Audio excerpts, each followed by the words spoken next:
दरूद सलाम सय्यदुल मुरसलीन रहमतुल लिल आलमीन शफीउल मुज़निबीन खातमुन नबिय्यीन सय्यदुस सकलैन इमामुल मुरसलीन शफीअ आज़म रसूल अकरम रहमत आलम नबियुल अरब वल आजम हबीब किबरिया अशरफुल अंबिया सय्यदुल अंबिया शफीअ महशर साक़ी कौसर आक़ाए नामदार मदीना का ताजदार आफ़ताब नबूवत फ़ख्र मौजूदात सय्यदुल मखलूक़ात हज़रत मुहम्मदुर रसूलुल्लाह सल्लल्लाहु अलैहि व आलिहि वसल्लमेর উপর সর্বোপরি শুকর যাদের অক্লান্ত পরিশ্রমের মাধ্যমে আজ এই সুন্দর আয়োজন, সময় পরামর্শ অর্থ দিয়ে দোয়া করে উপস্থিত হয়ে মাইক লাইট প্যান্ডেলের ব্যবস্থাপনার মাধ্যমে সহযোগিতা যারা করেছেন, এলাকার যুবক, বৃদ্ধ, ব্যবসায়ী, শ্রমিক, চাকুরিজীবী, বিভিন্ন শ্রেণী পেশার মানুষ,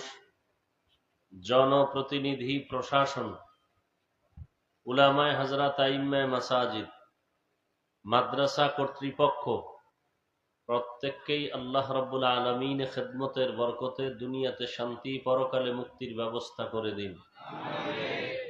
আমি আপনাদের দোয়া নেওয়ার আশায় হাজির হয়েছি এবং সংক্ষিপ্ত কিছু কথা বলার নিয়তে কোরআনে হাকিমের এক আয়াতের টুকরো পড়েছি, রসুলের হাদিস থেকে একটি হাদিস পড়েছি। ইখলাস ও রুহানিয়তের সমন্বয়ে সহি তরিকায়, সহি নিয়তে, সহি কিছু কথা বলার মতো, শুনবার মতো আমাকে আপনাদের সকলকে দয়াময় রব্বুল আলামিন তৌফিক দান করেন। ওয়ামা আরসালনাকা ইল্লা রাহমাতাল লিল আলামিন। আল্লাহ পাক বলেন, হে রাসূল করিম সাল্লাল্লাহু আলাইহি ওয়া আলিহি ওয়াসাল্লাম, আমি আপনাকে পৃথিবীতে প্রেরণ করি নাই, হ্যাঁ করেছি জগৎ সমূহের রহমত হিসেবে। নবীজি বলেন, কুল্লু উম্মতি ইয়াদখুলুনাল জান্নাতা ইল্লা মান আবা। সব উম্মত জান্নাতে যাবে, শুধু আমি মুহাম্মদকে যারা মানবে না, অস্বীকার করবে, তারা ব্যতীত। কিলা মান আবা। সাহাবায়ে কেরামদের থেকে কেউ প্রশ্ন করলেন, হে আল্লাহর রাসূল, আপনাকে অস্বীকার করে, মানে না, তারা কারা? ক্বালা, নবীজি বললেন, মান আতাআনি দাখালাল জান্নাহ। যে ব্যক্তি আমার অনুসরণ করে সে জান্নাতি। ওমান আসানি ফাকাদ আবা। যে আমার বিরোধিতা করে সে আমাকে অস্বীকারকারী হিসেবে জাহান্নামী। আস-সাইয়ু মিন্নি ওয়াল ইতমামু মিনাল্লাহ। চেষ্টা করা আমার পক্ষ থেকে, বান্দার পক্ষ থেকে। পূর্ণতা দিবেন কে? যে আয়াত আমি আপনাদের সামনে পড়লাম এবং হাদিস পড়লাম, আলোচনার টোটাল বিষয়বস্তু, আলোচনার মূল হলো রসুলের শান নিয়ে কথা বলা। পৃথিবীতে মাখলুকাত যাদেরকে বলা হয়, বাংলায় সৃষ্টি বলে, এই সমস্ত মাখলুকাতের বানানেওয়ালা খালেক বা স্রষ্টা কতজন? নাম জোরে বলেন। তিনি কতজন? তার সহযোগিতায় আছে কতজন? আল্লাহর সহযোগিতায় কেউ আছে? তিনি কি এক? কোন দিক থেকে এক? বলেন। রিজিক দেওয়ার ক্ষেত্রে তিনি, হায়াত দেওয়ার ক্ষেত্রে তিনি, মৃত্যু দেওয়ার ক্ষেত্রে তিনি, কারো উপরে মুসিবতের পরীক্ষা দেওয়ার ক্ষেত্রে তিনি। কারো কোনো পরামর্শ নিতে হয়? আমাদের দেশ পরিচালনা করার ক্ষেত্রে উপদেষ্টা মণ্ডলী, উপদেষ্টা পরামর্শ নিতে হয় না, হয় না? পরামর্শ নিয়ে কাজ করার পরেও বিরুদ্ধে আন্দোলন আছে না নাই? চায় ভালো, হয়ে যায় খারাপ। আবার কারো ভালো কেউ পছন্দও করে না, এরকমও আছে না নাই?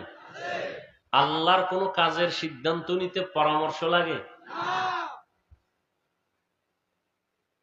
তো আল্লাহ হলেন খালেক, তিনি এক, তার কোনো সহযোগী নেই, তার কোনো সমকক্ষ কেউ নেই। যদি কেউ মনে করে আছে, এই আছে মনে করার নাম শিরিক। যিনি মনে করেন তার নাম মুশরিক। মুশরিকদের জন্য জান্নাত হারাম।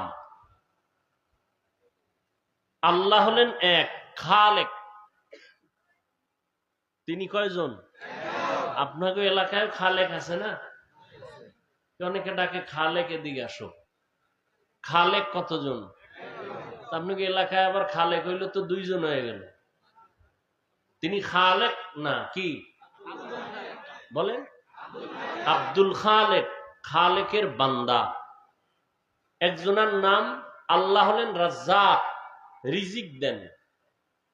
মানুষের নামও আছে, নাম শুধু রাজ্জাক না, কি রাজ্জাক বললে গুনাহ হয়, আল্লাহ রাগ করেন। রাজ্জাক তো আমি, তুমি বান্দাকে রাজ্জাক বলো কেন? বান্দাকে বলো আব্দুর রাজ্জাক, রাজ্জাকের গোলাম। তো একজনের নাম, আচ্ছা আব্দুর রাজ্জাকের আব্দু বাদ দিয়ে শুধু রাজ্জাক যদি ডাকেন, এই যুক্তি আব্দুল্লাহর ক্ষেত্রে ডাকান না কেন? আব্দুল্লাহ নাম আছে না? তাহলে আব্দু বাদ দিয়ে আল্লাহ ডাকেন, ডাকবেন? কেউ ডাকবে?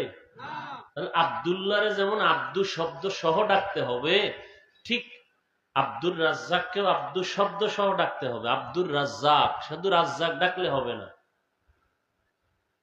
আব্দু বাদ দিয়া রহমান ডাকলে হবে না, আব্দু বাদ দিয়া আল্লাহ ডাকলে হবে না। আব্দুল্লাহ, আব্দুর রাজ্জাক, আব্দুর রহমান, আব্দুল করিম, আব্দুল সুবহান।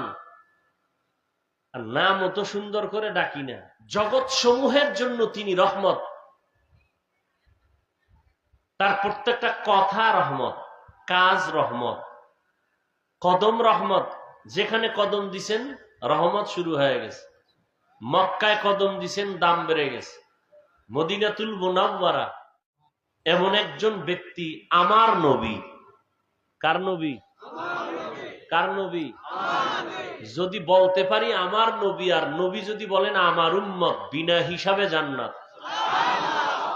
কিন্তু দিলকে প্রশ্ন করেন, আমার নবী বলার মতো পুঁজি আসেনি ভিতরে?